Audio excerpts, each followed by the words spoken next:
25 years ago, the original PlayStation was released. That's a quarter of a century since, well, one of the biggest gaming empires started.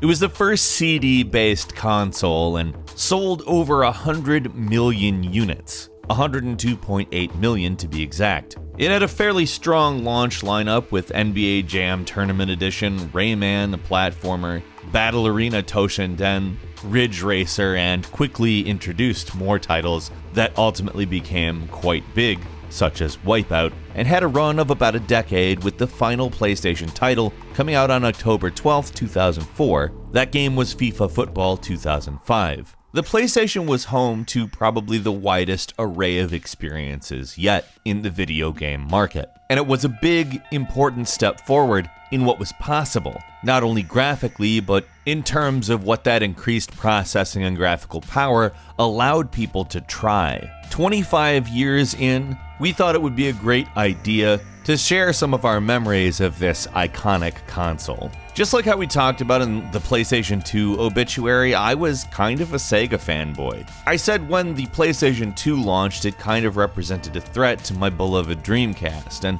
that attitude is kind of mirrored here. When the original PlayStation launched, I didn't think it was gonna be a big deal. I was so steeped in Sega Genesis at the time, looking forward to whatever Sega did next, I wasn't really that willing to give the PlayStation the time of day at launch. But I can remember one fateful store trip when they had the PlayStation set up and a copy of Rayman was going. I was utterly shocked by Rayman of all games. With the additional memory and visual capacity and ability to play CD music on every level, Rayman, a platforming game, a pretty rudimentary one to look back on, made me realize I wanted a PlayStation. Now, that doesn't mean I was converted into a Sony fanboy or anything right then and there, but when I started playing PlayStation games, I realized it coincided with a sort of wider view of what was possible and what was interesting about games. My favorite game of all time is Final Fantasy VII. I know that that's probably very annoying to some people, but frankly, just the impact that game had at the time still hits me really hard. I have been a JRPG player as long as I've been a video game player, and I didn't just have the Sega Genesis, I had the SNES, and I was used to playing Chrono Trigger and Final Fantasy III, which is actually Final Fantasy VI, but they didn't correct the numbering until they re-released the games in America later. It's a whole thing. Let's not talk about it. Final Fantasy VII both confused the hell out of me because I thought there was only 3 games, and intrigued the hell out of me because it did so much more than any other game did up until that point. And so did its fans. I mean, did you ever see that Midgar mod that somebody did for a PlayStation? It was awesome.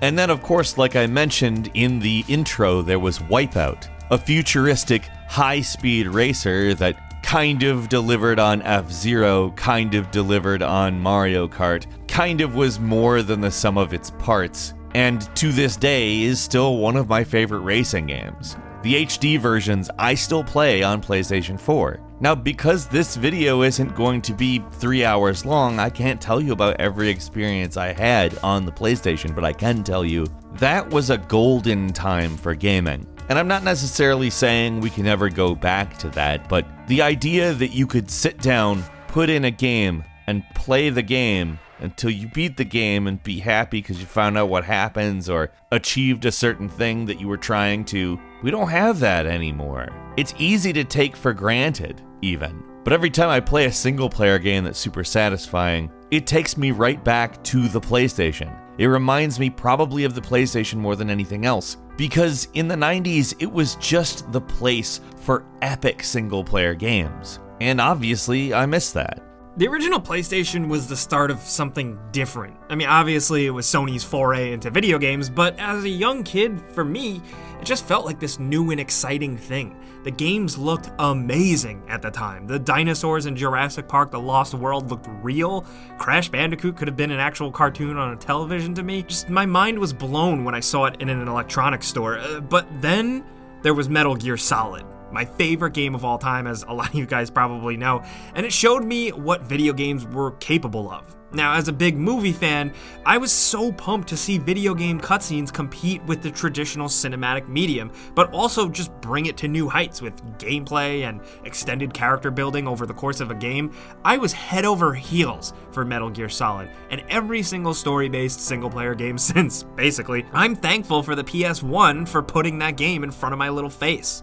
That's my favorite memory. Well, that and getting one on Christmas with Jet Moto and Crash Bandicoot and not having the money for a memory card, so I'd play the same stuff over and over again. Isn't that the definition of insanity? For me, one of my favorite PlayStation memories is definitely Resident Evil, the first one. I remember I had a copy in one of those big-ass cardboard boxes those games came in during the early days of that console. Me and my siblings lost our minds over this game. We grew up watching a lot of horror movies, and this game was like legit scary, and we just ate it up. This was probably one of the first games that I did everything in too. Like, if there was a platinum trophy, then I would 100% have it. Also, little me was just so into STARS and all of its members. I would draw them in my notebook at school. I had all of the toys, and me and my brothers would actually play Resident Evil out in the backyard, and I would always be Barry Burton. My obsession with Resident Evil never really went away. RE2, 3, and Code Veronica all had me just as excited as the first one did. The same with 4 and on, well, except for 6. When Resident Evil 7 got announced and I heard that it was returning to its roots, I felt like a kid again. This series is something that I will always think about when I think about PlayStation,